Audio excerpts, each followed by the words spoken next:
এই জান্নাত আমরা চাই কি চাই না? আমরা চাই না? এই জান্নাতে যাওয়ার জন্য আজকে সহজ 5টি আমলের কথা আপনাদেরকে বলেই বিদায় নেব ইনশাআল্লাহ। জান্নাতে যাওয়ার সহজ 5টি আমল, সবাই বলেন কয়টি? 5টি। আপনারা গ্রামের মানুষ, যেভাবে সহজে বুঝেন সেই ভাষায় বুঝাইতে চেষ্টা করব। বেশি পেঁচানো কথা বললে আপনারা বুঝবেন না। নবীজির কাছেও গ্রাম্য মানুষ আইসা মাঝে মাঝে প্রশ্ন করতো, হুজুর আপনি তো বিভিন্ন মজলিসে বিভিন্ন কথা বলেন, আমরা বুঝতে পারি না যে কি করলে সহজে জান্নাতে যাওয়া যাবে। হুজুর একটু শর্টকাট করে কোন তো কি আমল করলে জান্নাতে যাওয়া যাবে? সুবহানাল্লাহ বলতে ইচ্ছা হয় না আপনাদের? নবীজির কাছে সাহাবায়ে কেরাম এমন প্রশ্ন করেছেন, গ্রাম্য সাহাবীরা। তো জান্নাতে যাওয়ার সহজ কয়টা আমল? সবাই বলেন কয়টা? 5টা।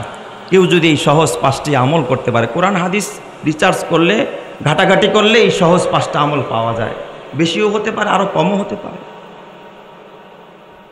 তো এই সহজ 5টা আমল যদি কেউ করতে পারে, তাহলে ওই মানুষটাকে আল্লাহ তাআলা ক্ষমা করে, তার প্রিয় করে জান্নাতি বানায় দিবে।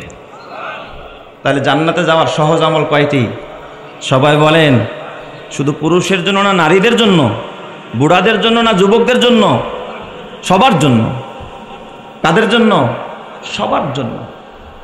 1 নম্বরের আমল ঈমানকে পরিশুদ্ধ করা।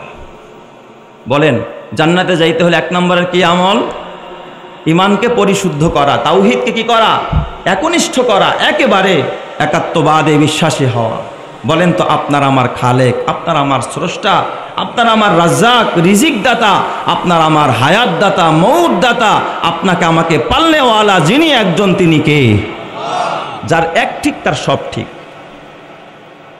আপনারা বলেন তো, আমি 1 লেখলাম, পাশে একটা শূন্য দিলাম, কত হলো?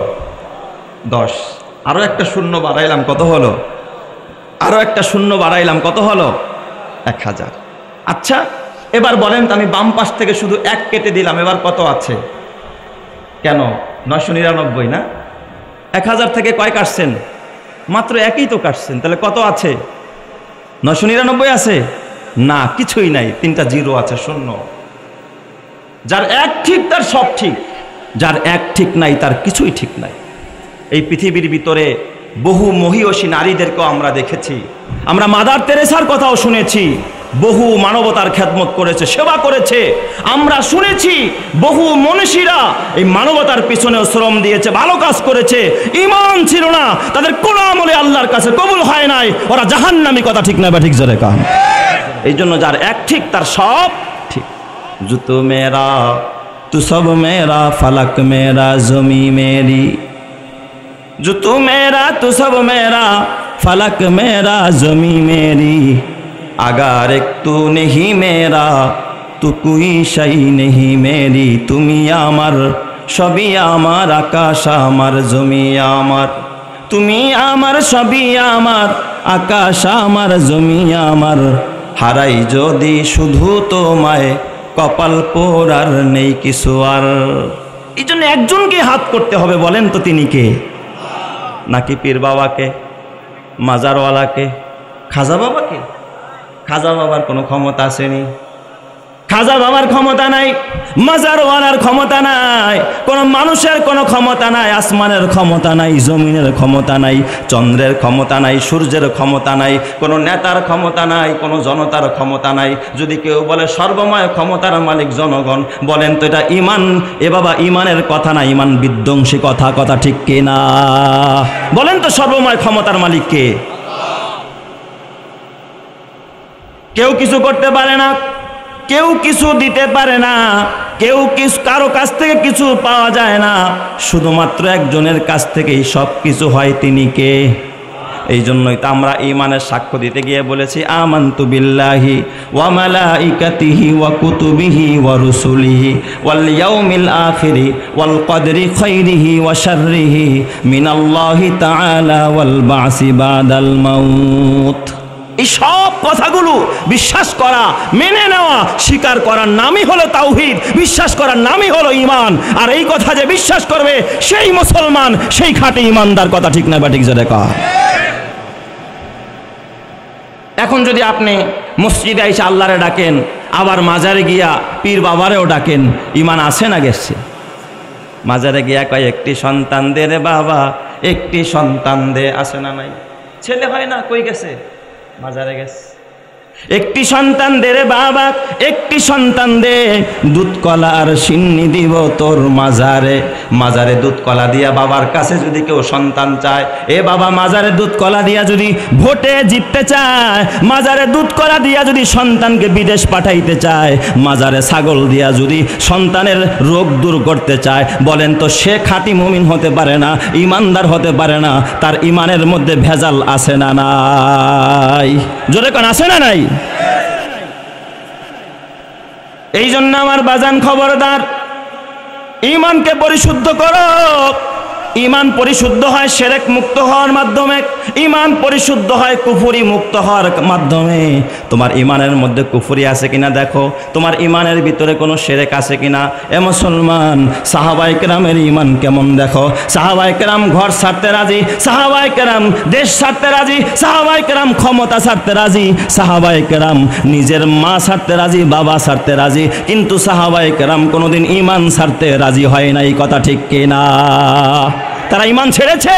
ঈমান ছাড়ে নাই। নিজের মাতৃভূমি জন্মভূমি ছেড়েছে, সন্তান ছেড়েছে, নিজের বুকের তাজা রক্ত ঢেলে দিয়েছে ইসলামের জন্য, কিন্তু বাতিলের সামনে মাথা নত করে নাই, আপোষ করে নাই, ঈমানকে ছাড়ে নাই। কথা ঠিক না ঠিক? যাবে কা।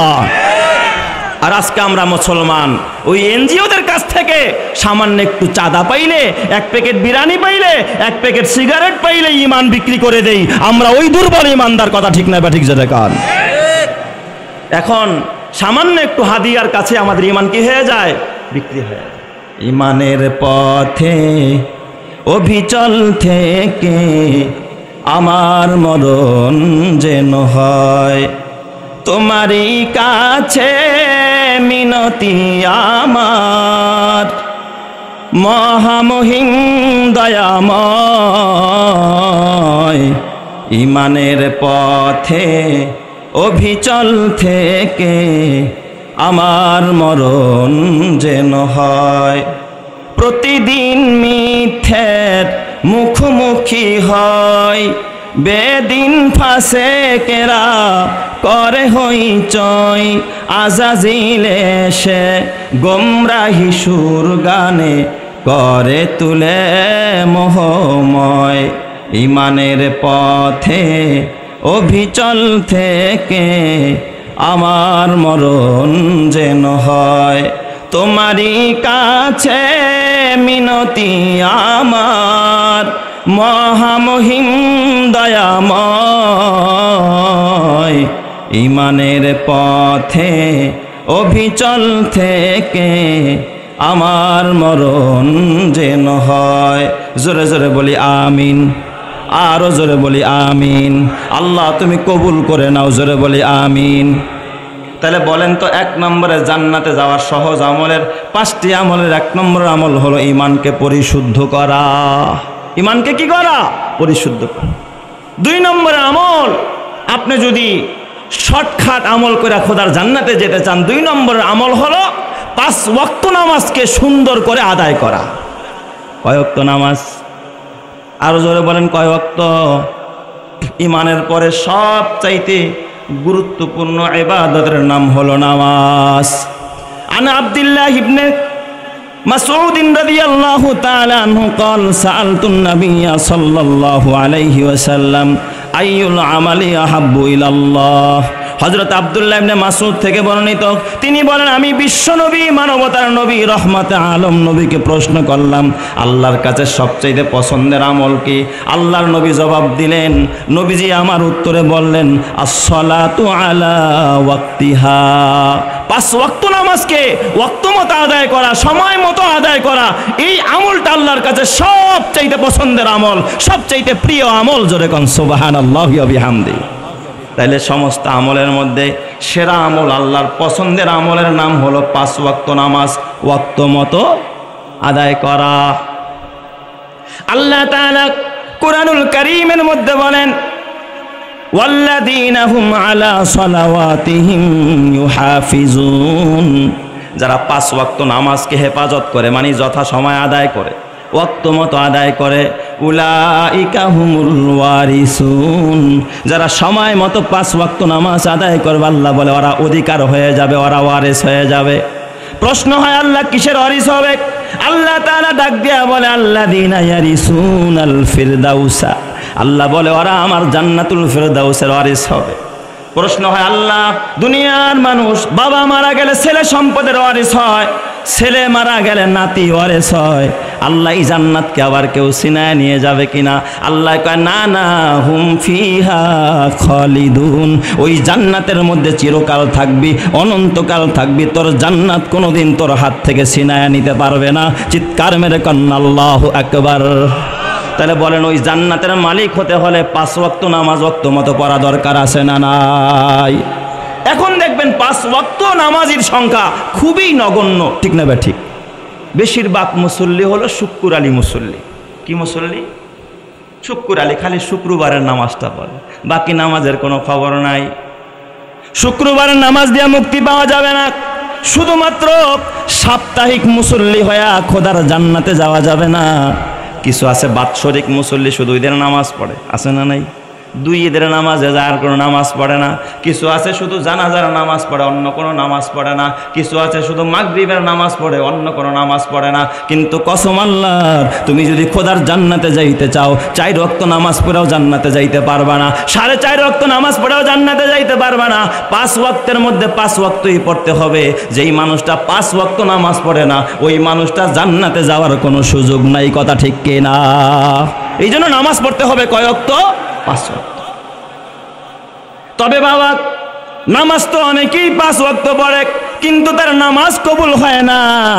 নামাজ যদি কবুল করতে হয়, নামাজ যদি আল্লাহর কাছে পছন্দের হতে হয়, নামাজটা হতে হবে সুন্দর নামাজ। কয় সুন্দর নামাজ কাকে বলে? কয় সুন্দর নামাজ হলো এমন নামাজ যেই নামাজটা হবে রিয়া মুক্ত। নামাজ কি হবে বলেন? রিয়া মুক্ত। রিয়া বুঝেননি? মানুষ দেখানি, লোক দেখানি। কিছু নেতা আছে সমাজের মধ্যে সারা জীবন নামাজের খবর নাই, নির্বাচন যখন আসে, ভোটাভুটি যখন আসে, 1 ওয়াক্ত নামাজ 2 বার পড়ে। কথা কয় না? কে আছে না নাই? সালাম তখন আর মুখ থেকে সালাম দেয় না, ওরে বাপ রে বাপ। তখন মানুষেরও সালাম দেয়, গরুরেও সালাম দেয়। আমার এলাকার এক নেতা সন্ধ্যাবেলা গেছে, হ্যাঁ, ভোট চাইতে আর কি। তো ভোট চাইতে গেছে, খড়কুটা আছে না, এই যে খড়ের পালা, গরু একটা বাঁধা ছিল। ওই নেতা আবার একটু চোখে কম দেখে, বলে চশমা আনে নাই। হঠাৎ দেখে খসখস খসখস আওয়াজ। তো সে ভাবতেছে হয়তো বা খড়কুটা নাড়তেছে, কোনো এখানে ভোটার আছে। যাক, আসসালামু আলাইকুম। পাশের থেকে এক পাতি নেতা ডাক দেয়া, কয় স্যার ওস্তাদ আপনি কারে সালাম দেয়? কয় কথা কইস না, ভোটার আছে। কয় ভোটার না, এটা তো একটা গরু। তো নির্বাচন আসলে তখন শুধু মানুষরে না, কারে সালাম দেয়? গরুরেও সালাম দেয়। আর যখন নির্বাচন চলে যায় তখন সালাম কালামের কোনো খবরও। ঠিক রাগ করতেছেন আপনারা? বেজার হইতেছেন আমার কথায়? আমার ভাইয়েরা, ওই রকমের যদি সিজনালি নামাজি হয়, ওই নামাজ দিয়া খোদার জান্নাত পাওয়া যাবে না। নামাজটা হতে হবে সুন্দর নামাজ। সুন্দর নামাজ কারে কয়? পরিপূর্ণ নামাজ কারে কয়? আল্লাহ তাআলা সূরাতুল মুমিনুনের শুরুতে কয়, কদ আফলাহাল মুমিনুন আল্লাযীনা হুম ফি সলাতিহিম খাশিউন। আল্লাহ তাআলা বলে নির্ঘাত, নিশ্চয় ওই মুসল্লি সফল, ওই ঈমানদার সফল, যেই ঈমানদার খুশু খুজুর সাথে, বিনয় ও নম্রতার সাথে নামাজ আদায় করে। এখন আমরা নামাজ পড়ি, কিন্তু আপনার আমার নামাজ খুশু খুজুর নামাজ হয় না, ঠিক না? ঠিক। আপনার আমার নামাজ এখন খুশু খুজুর নামাজ হয় না। এখানে একটা ব্যাখ্যার বিষয় ওলামায়ে কেরাম ভালো বুঝবেন। খুশু খুজু কি জিনিস, এই খুশু খুজুর ব্যাখ্যা দিতে গিয়ে অনেক ওলামায়ে কেরাম বাড়াবাড়ি করে। অনেকে বলে এমনভাবে নামাজ পড়ো তুমি জমিনে আসো না আসমানে আসো, নিজেই বলতে পারো না। এ আমার বাজান, এটাকে খুশু খুজু বলা হয় না। ইসলাম কিন্তু কোনো অসাধ্য জিনিসকে মানুষকে সাধন করতে আল্লাহ তাআলা বলে নাই, লা ইউকাল্লিফুল্লাহু নাফসান ইল্লা উসআহা। আল্লাহ তাআলা মানুষের সাধ্যের বাহিরে কোনো হুকুম আল্লাহ তাআলা দেয় নাই। আল্লাহর বিধান না, নিজাম না, কারো উপরে অসাধ্য কোনো বিষয়কে কি করতে বলবে? সাধন করতে বলবে। এই হুকুম আল্লাহ কখনো দেয় না। তো আপনি আসমানে না জমিনে এইভাবে নামাজ পড়া কি আদৌ সম্ভব? এটাকে তো হালাত ইস্তেগরাক বলে। হালাত ইস্তেগরাক মানে মারেফাতের সাগরে ডুইবা নামাজ পড়া। এটা যদি কারো ভিতরে থাকে আলহামদুলিল্লাহ ভালো, না থাকলে কোনো সমস্যা নাই। আমার নবীর মধ্যেই হালাত ছিল। হাদিস করলে পাওয়া যায় বিশ্ব নবীর মধ্যে হালাত ইস্তেগরাক ছিল, খুশুখুজু ছিলই তো ছিল, পাশাপাশি হালাত ইস্তেগরাকও ছিল। আমার নবী এমনভাবে নামাজ আদায় করতেন, তিনি যে এখন কোথায় আছেন আল্লাহর মারেফাতের সাগরে এমনভাবে ডুব দিতেন পৃথিবীর কিছুই তার খবর থাকতো না। মা আয়েশা সিদ্দিকা রাদিয়াল্লাহু তাআলা আনহা বলেন, আমার নবীজি বিশ্ব নবী আমার রুমের ভিতরে একদিন আমার সাথে কথা বলতেছিলেন, ইতিমধ্যে আজান হয়ে গেছে, নবীজি কথা নাই, পাশ থেকে উঠে চলে গেলেন, মসজিদ থেকে রুম থেকে বের হয়ে যাচ্ছিলেন, আমি পিছন থেকে ইশারা দিয়া ডাকলাম, ইয়া রাসূলুল্লাহ ইনা তাযহাবু, নবীজি আপনি কোথায় যান? ইয়া রাসূলুল্লাহ আপনি কোথায় যান? নবীজি আমার পিছনের দিকে মা আয়েশার দিকে ঘাটটা ফিরায়া জিজ্ঞাসা করলেন, মান আনতি, তুমি কে? হযরতে আয়েশা কয়, কি রে? আমি তার বিবি, হে আমারে জিগা আমি কে? তার মানে নবীজি আমারে চিনে না নাকি অ্যাক্টিং করতেছে? নবী কি অ্যাক্টিং করে নাকি? নবী জিজ্ঞাসা করতেছে, মান আনতি, তুমি কে? হযরত আয়েশা কয়, আনা আয়েশা, আমি আয়েশা। সুবহানাল্লাহ, জোরে কোন সবাই। কয় আমি আয়েশা। নবীজি বলতেছেন, ওমান আয়েশা। আয়েশা আবার কে? আমি তো আয়েশারে চিনি না। মা আয়েশা আশ্চর্য হয়ে ডাক দিয়া কয়, জাওজাতুকা ইয়া রাসূলুল্লাহ, আপনার বিবি হযরতে আয়েশা। নবীজি কয়, ওমান জাওজাতি, আমার বিবি আবার কে? আমার বিবিরে চিনি না। কয়, বিনতু আবি বকর, আবু বকরের কলিজার টুকরা কন্যা হযরতে আয়েশা। কয়, ওমান আবা বকর, আবু বকর আবার কে? আমি আবু বকরকে চিনি না। বিশ্ব নবী এবার ডাক দিয়া বলতেছে, আয়েশা ডাক দিয়া বলতেছে, ইবনু কুহাফা, কুহাফার ছেলে আবু বকর। ওমান কুহাফা, কুহাফা আবার কে? আমি কুহাফারে চিনি না। মা আয়েশা আর দেরি নাই, বুঝতে বাকি নাই, আমার নবী অ্যাক্টিং করে না। আহারে নবীর কি হলো? নবী আমারে চিনে না, আমার বাবা হযরত আবু বকরে চিনে না, আমার দাদা কুহাফারে চিনে না। অমনে দৌড়ে বাড়ির মধ্যে চিৎকার মাইরা বাবাকে ডাক দেওয়া, আব্বা সর্বনাশ, বিশ্ব নবী তো আমারে চিনে না, তার বিবিরে চিনে না, আপনি আবু বকরে চিনে না, আপনার বাবা কুহাফারে চিনে না। আবু বকর ডাক দিয়া বলে, মা এটা কখনকার হালাত? কয়া, ও আব্বা জান, আজান হয়ে গেছে, নবীজি যখন নামাজের পথে রওনা করতেছিলেন ওই সময়ের হালাত। আবু বকর ডাক দিয়া কয়, মারে তুই তো জানোস না, যখন আল্লাহর পক্ষ থেকে ডাক আইসা যায়, নবীজি আমার যখন নামাজের জন্য মনোনিবেশ করেন, আমার নবী যখন নামাজের জন্য প্রস্তুত হয়ে যান, আমার আল্লাহর মাঝে নবীর মাঝে কোনো পর্দা থাকে না, তখন তুই আয়েশা কেন, আমি আবু বকর কেন, তার গর্ভধারিণী মা আমিনাও যদি তার সামনে আইসা যায়, আমার নবী আল্লাহ ছাড়া পৃথিবীর কাউকে তখন চিনতে পায় না। চিৎকার মেরে কান্না আল্লাহু আকবার, আরো জোরে বলেন আল্লাহু আকবার। এটা খুশু না, এটা হলো হালাত ইস্তেগরাক। এই হালাতের মধ্যে বইরা যদি কেউ নামাজ পড়তে পারে, এটা একটা ভালো গুণ। কারো ভিতরে যদি না থাকে কোনো সমস্যা নাই, হালাত ইস্তেগরাক এটা। আর এ বাবা খুশু হলো আরো সহজ জিনিস, যেটা আমার দ্বারাও সম্ভব, ভ্যানওয়ালার দ্বারাও সম্ভব, দিন মজুরের দ্বারাও সম্ভব, যুবকদের জন্য সম্ভব, যুবতীদের জন্য সম্ভব, তরুণদের জন্য সম্ভব, তরুণীদের জন্য সম্ভব, একজন মেথরের জন্য সম্ভব। খুশু আল্লাহ তাআলা একটা সহজ বিষয়কে বানায় দিয়েছেন।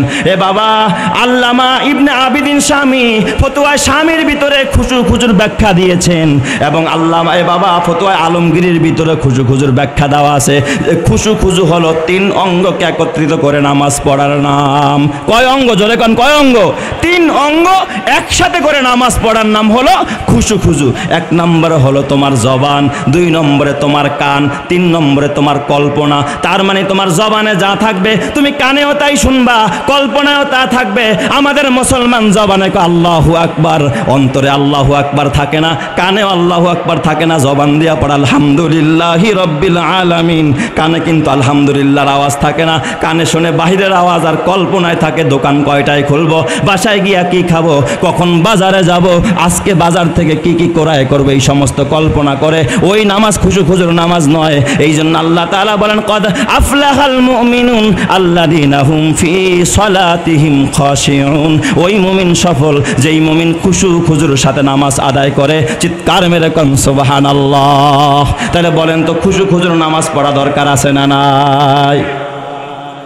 এই জন্যই তো কিছু নামাজি যারা খুশুর সাথে নামাজ পড়ে না, ওদের জন্য নামাজ পড়া ওরা জাহান্নামে যাবে। আল্লাহ তাআলা বলেন, ফাওয়াইলুল লিল মুসাল্লিন আল্লাযীনা হুম আন সালাতিহিম সাহুন আল্লাযীনা হুম ইউরাউনা ওয়া ইয়ামনাউনাল মাউন। যারা মানুষ দেখানোর জন্য নামাজ পড়ে, ওই নামাজ তারা জান্নাতে নিতে পারবে না, বরং নামাজ পড়তে হবে একজনের জন্য, তিনি কে? এ যুব সমাজের যুবক ভাইয়েরা, তোমার হাতে পায়ে ধরে বলি, মাহফিল দিয়েছো, বড় সুন্দর উদ্যোগ, বড় ভালো কাজ, 5 ওয়াক্ত নামাজও পড়তে হবে। ও বুড়া বাবারা, তোমাদেরকে বলি, তোমরা নামাজ পড়ো, ভালো কাজ, পাশাপাশি মাহফিল করা এটাও ভালো কাজ। ও তরুণেরা, তোমাদের হাতে পায়ে ধরে বলি, সমাজের ভিতরে সবাইকে নিয়ে যদি সংঘবদ্ধভাবে একত্রিত হয়ে যদি নামাজ আদায় করতে পারো, ধর্মীয় কাজগুলো যদি আদায় করতে পারো, এই সমাজের মধ্যে শান্তি আর রহমত দান করবেন যিনি। জোরে কোন তিনি কে? আরো জোরে বলেন, তিনি কে? আপনাদের কি ক্ষুধা লাগছে নাকি ভাই? ঘুমে ধরছে? আমি কি ছেড়ে দিব না আর একটু চালাবো? কষ্ট হবে না তো ইনশাল্লাহ? আল্লাহ তুমি কবুল করো। কয়টা বললাম? 2টা। 1 নম্বরে বললাম ইমানকে পরিশুদ্ধ করা, 2 নম্বরে 5 ওয়াক্ত নামাজকে সুন্দরভাবে আদায় করা, 3 নম্বর অন্য অন্য যে ফরজ বিধানগুলো আছে সেগুলোকেও যথারীতিভাবে আদায় করা, যেমন রমজানের রোজা রাখা, মাল থাকলে জাকাত দেওয়া, মাল থাকলে হজ করা, এই অন্য অন্য ফরজ বিধানগুলোকে যথারীতিভাবে আদায় করা, এই আমলগুলো করা। এ যুবক ভাই, ও বুড়া বাবা, পর্দানের মা, রমজানের রোজা রেখেছো, এই রোজা এমন একটা গুরুত্বপূর্ণ ইবাদত, সিজনারি কিছু ইবাদত আছে, তার মধ্যে অন্যতম একটা ইবাদত হলো রোজা। দেখবেন সিজনারি ফল খাইলে শুধুমাত্র মানুষের ক্ষুধা নিবারিত হয় তা না, বরং রোগ প্রতিরোধের ক্ষমতা বাড়ে। ঠিক না বে ঠিক? মৌসুমি ফলের মধ্যে বিজ্ঞান লেখে, সায়েন্স লেখে, আধুনিক বিশ্ব লেখে যে সিজনারি ফল খাইলে মানুষের রোগ প্রতিরোধের ক্ষমতা বাড়ে। কেউ যদি মৌসুমি ইবাদত করে, যেমন রমজানের রোজা, হজের সময় হজ, জাকাতের সময় জাকাত, এই মৌসুমি ইবাদতগুলো যদি কেউ করে, আল্লাহ তাআলা তাকে গুনাহ প্রতিরোধের ক্ষমতা বাড়ায়া দিবে। ওই মানুষকে দিয়ে আল্লাহ গুনাহ করাবে না, বরং নেকি করায়া মানুষটাকে আল্লাহ জান্নাতি বানায়া দিবে। জোরে কোন সুবহানাল্লাহ। এই জন্য একটা ইবাদত যেন, ফরজ ইবাদত অন্তত যেন আমার দ্বারা ছুটে না যায়। 4 নম্বর আমি সংক্ষেপ করে দিলাম, 4 নম্বর আমল। 4র্থ নম্বর, যদি আপনি সহজে জান্নাতে যেতে চান, জান্নাতে যাওয়ার সহজ আমলের মধ্যে 4 নম্বর আমল হলো হালাল খাওয়া। গুরুত্বপূর্ণ কথা, হালাল খাওয়া। এটা কিন্তু বাবা অনেকের দিলে কষ্ট লাগা যাইতে পারে। এখন আমরা হালাল খাইতে চাই না, এখন আমরা হালাল খাইতে চাই না, এখন ঘরেও হারাম খায়, ব্যবসায়ও হারাম ঢুকায়, সুদি কারবার করে। বলেন তো, সুদ খাওয়া হালাল না হারাম? মানুষ ঠকায় অর্থ উপার্জন করা হালাল না হারাম? ধোকা দিয়া মিথ্যা কথা বইলা ব্যবসা করা হালাল না হারাম? মিথ্যা কথা বইলা যদি কেউ টাকা বাড়ায় নেয়, হালাল না হারাম? অন্যের জায়গা, অন্যের মাল যদি জোর জবরদস্তি দখল করে, হালাল না হারাম? চাঁদাবাজির টাকা হালাল না হারাম? হারাম খাওয়া, নামাজ পড়া এটা সহজ কাজ। এ আমার বাবা, ইমানকে পরিশুদ্ধ করা এটা সহজ কাজ, কিন্তু হালাল খাওয়া আমি যত সহজে বললাম অতটা সহজ নয়। কারণ আমার পাশের দোকানদার যখন বেশি বেশি কামায়, অমনি আমার মাথা নষ্ট হয়ে যায়, কেমনে আমি বেশি কামাই করব। আমার পাশের ভাইটা যখন ডাইন বাম করা বেশি কামাইয়া 5 তলা বিল্ডিং বানায়, আমার মাথা নষ্ট হয়ে যায়, আমি কেমনে বিল্ডিং বানাবো।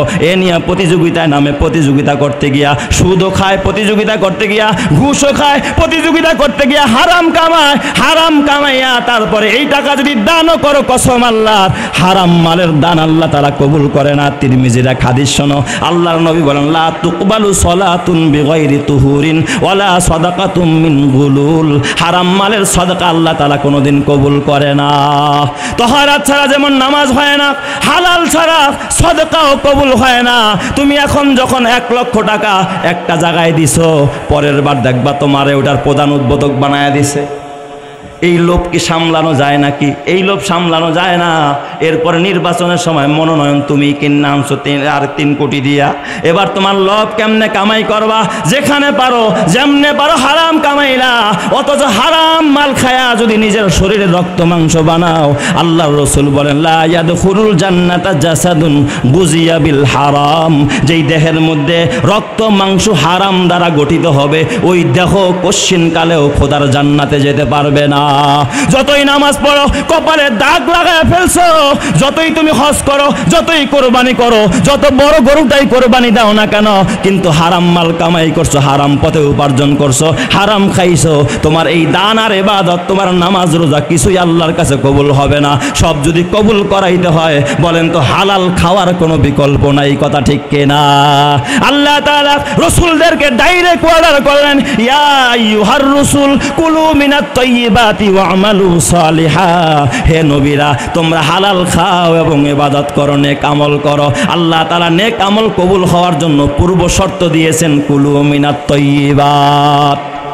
আল্লাহ তাআলা নবীদেরকে এই কথা বললেন, ঈমানদারদেরকে আল্লাহ তাআলা বলেন, ইয়া আইয়ুহাল্লাযীনা আমানু কুলু মিনাত তাইয়্যিবাতি মা রাযাকনাকুম। আমি তোমাদেরকে যে রিজিক দিয়েছি তা থেকে তোমরা হালালটা ভক্ষণ করো, হারামের ধারে কাছেও যায়ও না।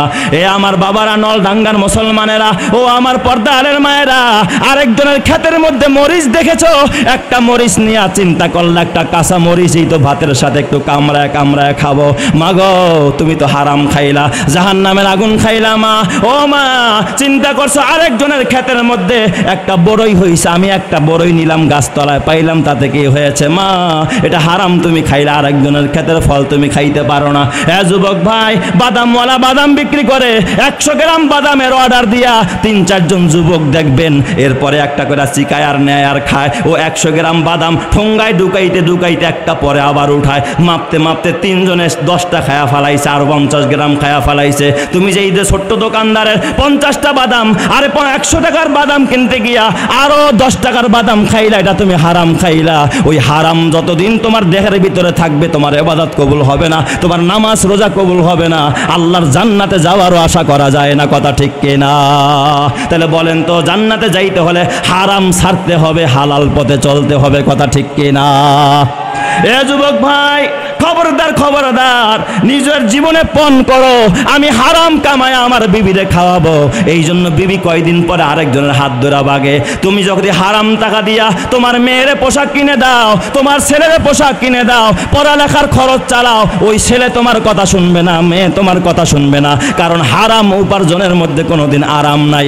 আল্লাহ হারামে আরাম রাখে নাই, আল্লাহ তাআলা আরাম রেখেছে হালাল উপার্জনের মধ্যে। কথা ঠিক কিনা? এখন আমাদের সমাজের মানুষ হালাল হারামের মধ্যে কোনো তমিজ করে না। মিথ্যা কথা বলে টাকা কামাই করছেন, বলেন তো হালাল না হারাম? কথা বলেন না কেন? সুদ খাইছেন, হালাল না হারাম? এই হারাম যদি খান, আপনার জীবনের সংসারের মধ্যে কোনোদিন শান্তি পাবেন না। হারাম খাইলে কি পরিমাণ শাস্তি হবে? রহমতে আলম নবী বলেন, আমি একদিন রাতের বেলায় ঘুমন্ত ছিলাম, ঘুমের মধ্যে আমি স্বপ্ন দেখি 2 জন ফেরেশতা এসে আমার 2টা হাত ধরে আমাকে নিয়ে যাচ্ছে। আমাকে নিতে নিতে দেখি একটা নহরের পাশে, একটা নদীর কাছে আমার নিয়ে যায়। দেখি রক্তের একটা নদী, রক্তের বন্যা বয়। এই রক্তের ভিতরে এক মানুষ সাঁতার কাটতেছে, আর এক মানুষ নদীর পার থেকে পাথর মেরে মেরে তাকে যখন পারে উঠতে চায়, আবার মাঝখানে তাড়ায় দেয়। নবীজি আমার বলেন, আমি ওই ফেরেশতাদ্বয়কে জিজ্ঞাসা করলাম, ভাই ফেরেশতারা, এই ব্যক্তিটা কারা? যেই ব্যক্তির উপরে এই ব্যক্তিকে, যাকে পাথর মেরে আবার নদীর মাঝখানে দিয়ে দেওয়া হয়, পাথর মারা হচ্ছে। তখন ওই ফেরেশতাদ্বয় ডেকে বললেন, ইয়া রাসূলুল্লাহ, ইয়া হাবিবাল্লাহ, এই লোকটা হলো আপনার উম্মতের মধ্যে সুদখোর, যে সুদ খাইছে, হারাম খাইছে। এই হারাম খাওয়ার কারণে তার মাথার মধ্যে পাথর মেরে মেরে এইভাবে পানির ভিতরে চুবায়া চুবায় আল্লাহ তাআলা তাকে শাস্তি দিতেছে। আল্লাহ, তুমি আমাদেরকে হারাম খাওয়া থেকে, উপার্জন থেকে হেফাজত করো। জোরে কান আমিন। আল্লাহ যেন সবাইকে হেফাজত করে। জোরে কান আমিন। তাহলে হারাম খাওয়া যাবে না। এ আমার বাবা, ও আমার যুবক ভাই, হারাম ছেড়ে দাও। 5 তালা বাড়ি বানাইলা, তালা যত বেশি হবে জ্বালা তত বাড়বে।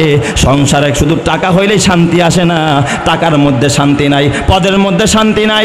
এ আমার বাবা, এক আল্লাহর বান্দা মুচি মানুষ এক রাজ পরিবারের বাসার সামনে, ধনী ব্যক্তির বাসার সামনে জুতা সেলাই, জুতা কালি করে হঠাৎ করে চিন্তা করতেছে, হারে এই বাদশা বাড়িওয়ালা না জানি কত বড় জমিদার, কত বড় টাকাওয়ালা, কত সুখে আছে।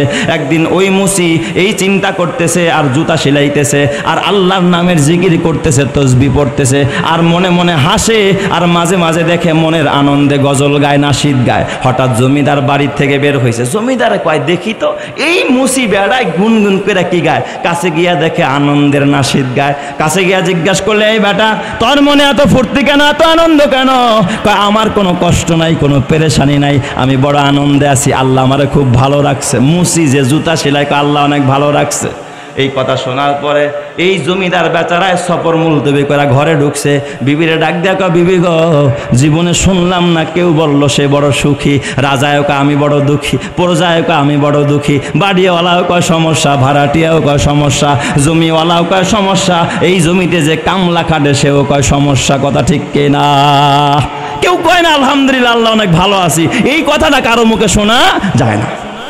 রাজায় কয় এই লোকটা বড় সুখী, একটা কাজ করো, পরে আমরা কিছু স্বর্ণ মুদ্রা হাদিয়া দেই। একটা তহবিলের ভিতরে, একটা পোটলার ভিতরে কিছু স্বর্ণ মুদ্রা দিছে, নিয়ে কয় নাও এই যে এটার মধ্যে কিছু স্বর্ণ মুদ্রা আছে, তোমার হাদিয়া দিলাম, উপরে হুকুম দিলাম, বাড়ি নিয়ে যাও, সুখের দিন কাটাও। লোকটা চিন্তা করলো, আরে স্বর্ণ মুদ্রা হাদিয়া পাইছি, তাহলে তার জুতার কালির বাক্সটাই না লাভ নাই, আজকে আর জুতার বাক্স নেয় নাই, ওখানেই বাক্সটা রাইখা স্বর্ণের পোটলাটা নিয়ে একবার দৌড়ায় বাসায় গেছে।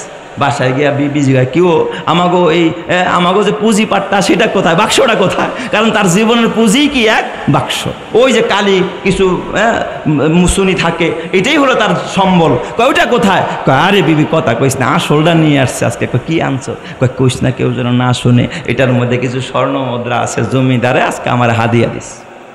এখন তো বিবি পেরেশান, আরে আমাকে ভাঙা ঘর, ঘরে নাই একটা কোনো সিটকারি, নাই কোনো দরজা, নাই কোনো জানালা, এই ঘরের মধ্যে আমরা স্বর্ণ কেমনে রাখবো? এক জায়গায় লুকায়া রাখো। স্বামী স্ত্রী পরামর্শ করে এক জায়গার মধ্যে লুকায়া রাখছে। দেখবেন ঘরে যখন দামি কিছু থাকে, গাছের পাতাও যদি পড়ে মনে হয় যেন আসমান থেকে একটা ঠাড়া পড়ছে। কথা কয় না কে? রাতের বেলায় ঘুমাইছে, হঠাৎ করে গাছের পাতা পড়ছে একটা উঠানের উপরে, অমনি চমকে উঠছে। বিবি ডাক দেখা, স্বামীরও মনে হয় নিয়ে গেছে। কয় না, তাড়াতাড়ি বাতি জ্বালায় উঠে দেখে না জাগা মতোই আছে, এখনো কেউ নেয় নাই, মনে করছে চোরে নিয়ে গেছে আর কি, ঘুম ভাঙছে আর কি। কিছুক্ষণ পর তাহলে কাজ করে এখান থেকে সরাই আরেক জায়গায় রাখো, মনে হয় চোরে দিয়ে খেলাইছে, আরেক জায়গায় রাখছে। কিছুক্ষণ পর ওই যে শিকা আসে না, ঘরে ভাত খাইতে ঢোকে, তরকারি খাইতে ঢোকে, ও মাথা দিয়ে এইভাবে করে ওই পাতিলার মধ্যে ঘষতেছে। ও কয় এই যে নিয়ে গেল, আবারও ঘামছে। ঘুম ভাঙার পরে এখন কয় স্বামী আমার নিয়ে যায়, ওই দেব স্বর্ণ মুদ্রা সব শেষ, তাড়াতাড়ি ওঠো। ওইটা এখন কয় আজকার ঘুমাম না, লাইট জ্বালায় বসে রয়েছি। সকালবেলা দুইজনের মন খারাপ, মাথা নষ্ট, মাথা ব্যথা, চোখ ব্যথা।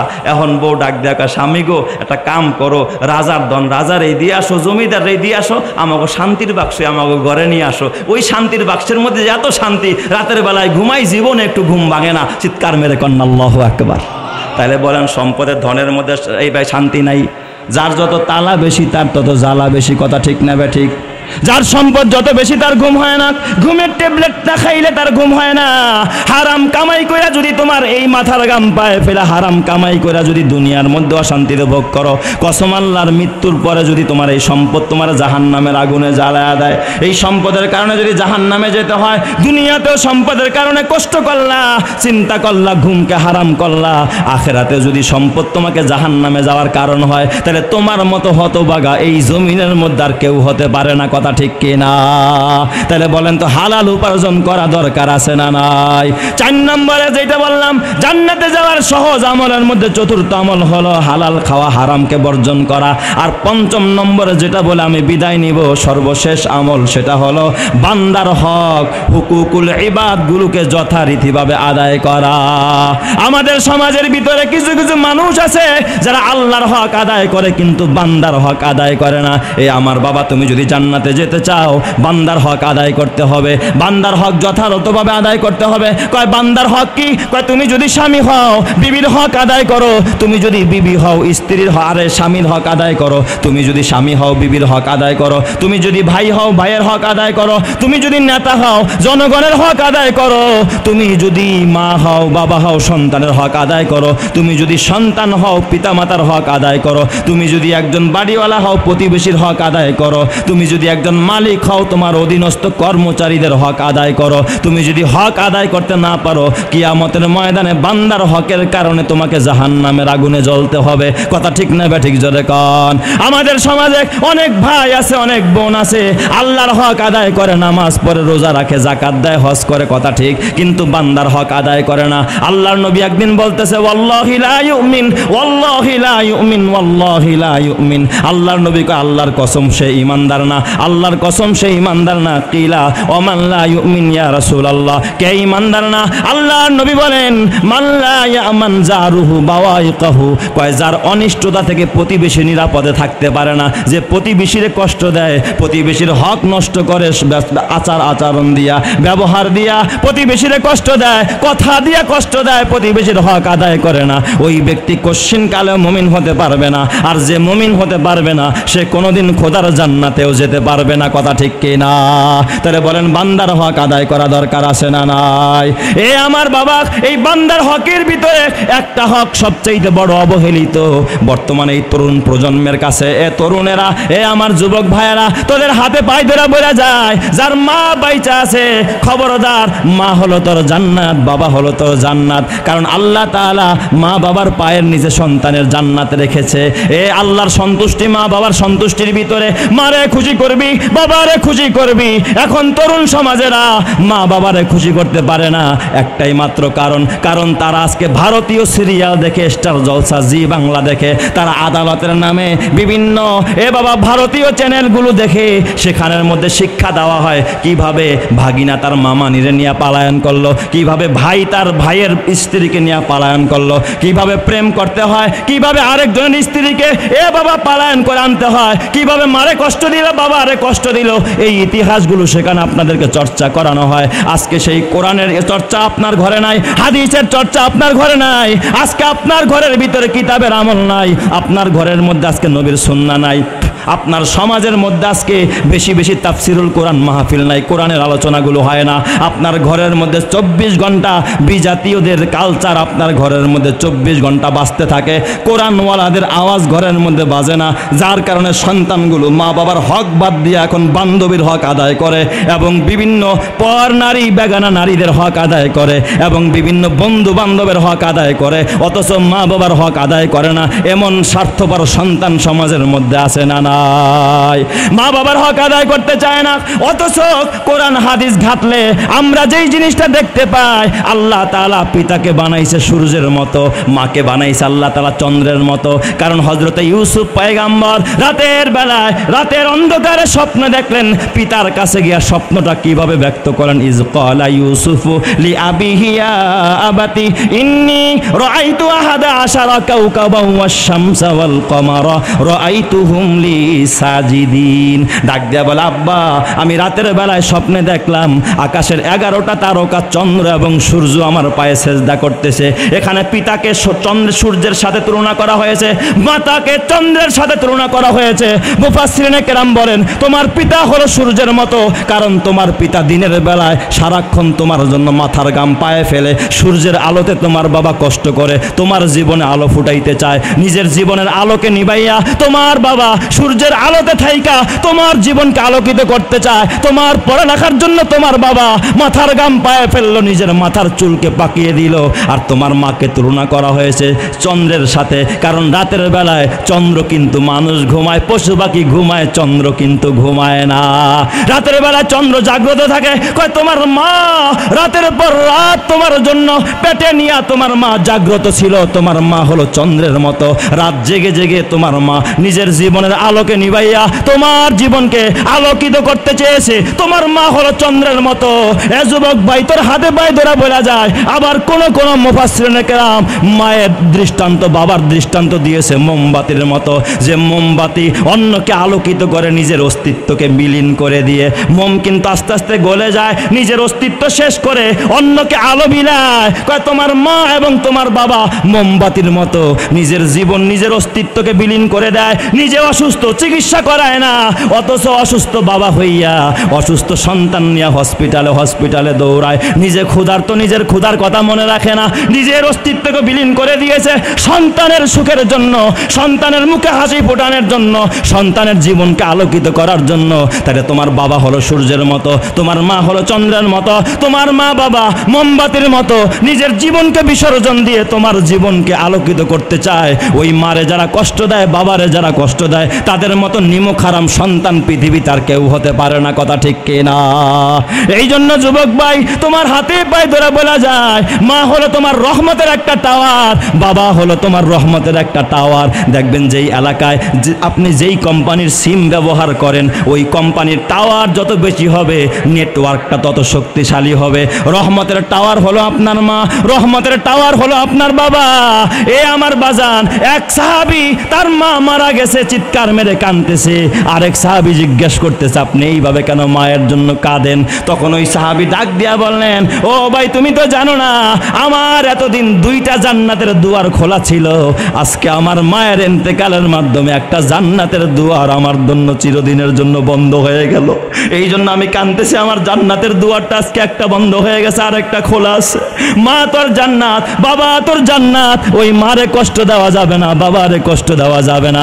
আমার নবীও মায়ের খেদমত করেছেন। এ আমার বাবা যতদিন মা বেঁচে ছিল, আমার নবী ছোট্ট শিশু দুধ মায়েরও সেবা করেছেন। আমার নবী আফসোস করে বলেছেন, আমার মা যদি বেঁচে থাকতো, আমি মোহাম্মদ যদি নামাজেও দাঁড়াইতাম আর আমার মা যদি ডাক দিয়া বলতো, ইয়া মোহাম্মদ লা তারাকতুস সালাহ, আমি নামাজ ছেড়ে আমার মায়ের ডাকে আমি সাড়া দিয়া দিতাম। জোরে কোন সুবহানাল্লাহ। এই জন্য মা বাবা তোমার জান্নাত। এ যুবক ভাই, ও বুড়া বাবা, ওই মারে কষ্ট দিও না। আর যদি ওই মা কবরে গিয়া থাকে, ওই বাবা কবরে গিয়া থাকে, তাদের নামে সদকা করবা, তাদের নামে একটা মাহফিল দিবা, তাদের নামে ইসালে সওয়াব করবা, তাদের নামে দোয়া করবা, তাদের নামে সদকায়ে জারিয়া করবা, তাদের নামে এতিমখানা বানাইবা, তাদের নামে এ আমার বাবা এতিম অসহায়দেরকে কিছু দান খয়রাত করবা। এই দানের সওয়াব আল্লাহ তাআলা তোমার মা বাবার কবরে পৌঁছায়া দিবে। এ যুবক ভাই, আমার জীবনের শেষ কথা বলে আমি বিদায় নিব।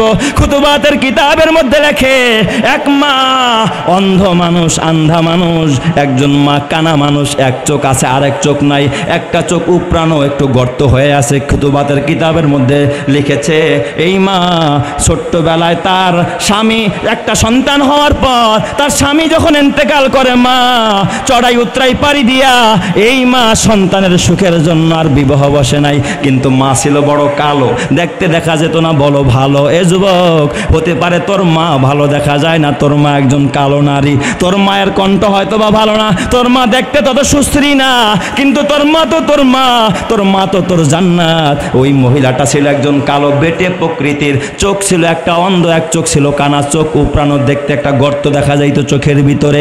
এই মা সন্তানের সুখের জন্য বিয়ে বসে না, সন্তানকে কষ্ট করে বাড়ি বাড়ি কাজ করে তারপরে পড়াশোনা করায়। এই সন্তান ধীরে ধীরে আস্তে আস্তে যখন পড়াশোনায় সামনের দিকে অগ্রসর হয়, সন্তান প্রাইমারি লেভেল পার করে উচ্চ বিদ্যালয়, সেখান থেকে কলেজ, সেখান থেকে ভার্সিটি, আস্তে আস্তে যখন সামনের দিকে অগ্রসর হয়, মা খুব আনন্দিত হয়েছে সন্তানকে দেখার জন্য। মাঝে মাঝে যখন কলেজে যাইতো, ভার্সিটিতে যাইতো, মা যখন তার সামনে দাঁড়াইতো, তার বন্ধু বান্ধবরা যখন দেখতো, বলতো এটা কে, বলতো এটা আমার মা।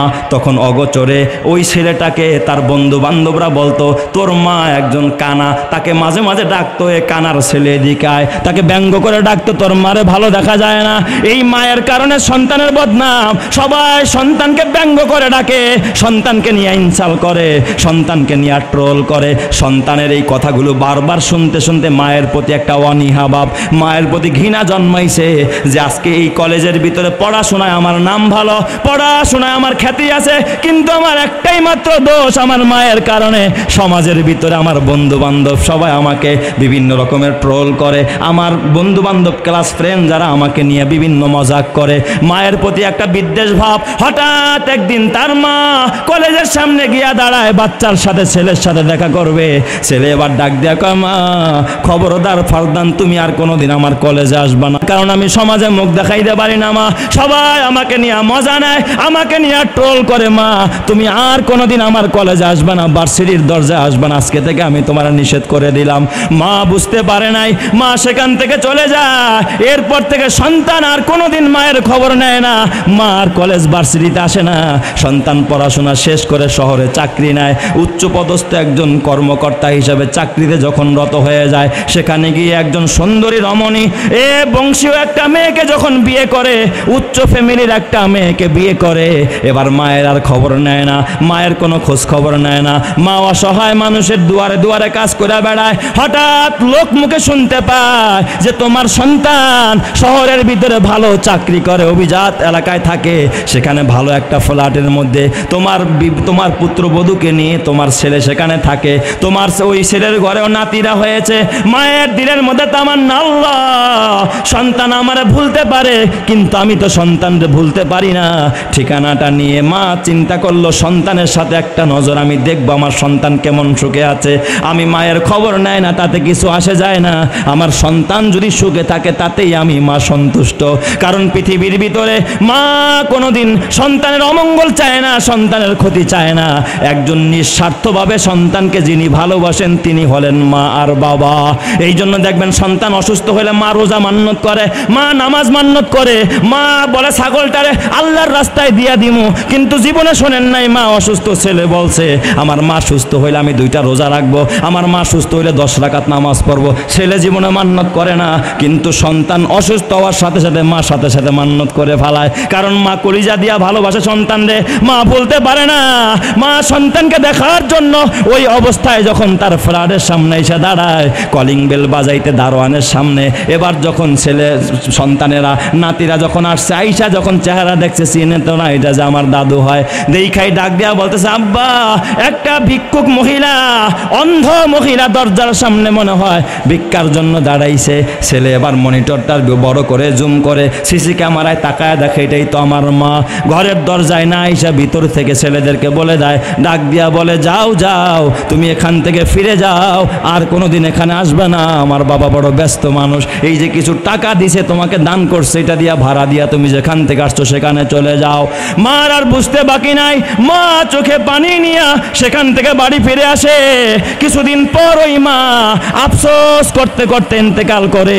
ওই মা মরার আগে একটা চিরকুটের মধ্যে একটা চিঠি লিখে এলাকাবাসীর কাছে চিঠিটা দিয়া তারপরে মা কবরে চলে গেছে। এলাকাবাসী তারা কাফন দাফন করে দিয়েছে। বেশ কিছুদিন পর হঠাৎ সন্তান যে কোনো এক কারণে এলাকার ভিতরে নিজের এলাকায় সম্পদ রক্ষার জন্য যখন এলাকার মধ্যে ঢুকেছে, হঠাৎ প্রতিবেশীরা ডাক দেয়, কয় এ যুবক তোর মা তো গত কয়েক মাস আগে ইন্তেকাল করেছে, তবে তুই তো মারে দেখতে আসলি না, মায়ের খবর নিলি না।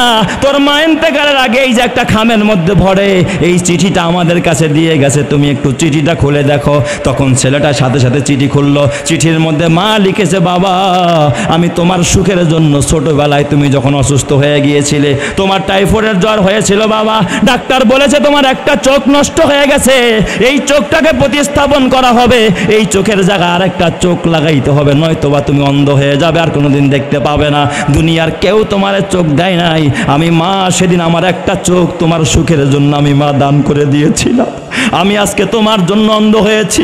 এ সন্তান আজকে সেই অন্ধত্ব আমাকে তোমার কাছ থেকে বিদায় করে দিল, কিন্তু কেন আমি অন্ধ হইলাম এই খবর তো নিলে না। এই চিঠি পড়ার সাথে সাথে সন্তান জায়গার ভিতরে বেহুশ হয়ে জমিনের মধ্যে গড়াগড়ি করে চিৎকার মেরে কাঁদতে আরম্ভ করলো, আয় আল্লাহ আমি কিভাবে এত বড় নিমুখ হারাম হইলাম, এমন বড় দরদি মাকে আমি হারায় ফেললাম, যেই মা আমার সুখের জন্য নিজে অন্ধত্ব বরণ করে নিল, যেই মা আমার চোখের জন্য নিজের চোখকে কোরবানি দিয়ে দিল, আজকে ওই মাকে আমি ভুলে গেলাম।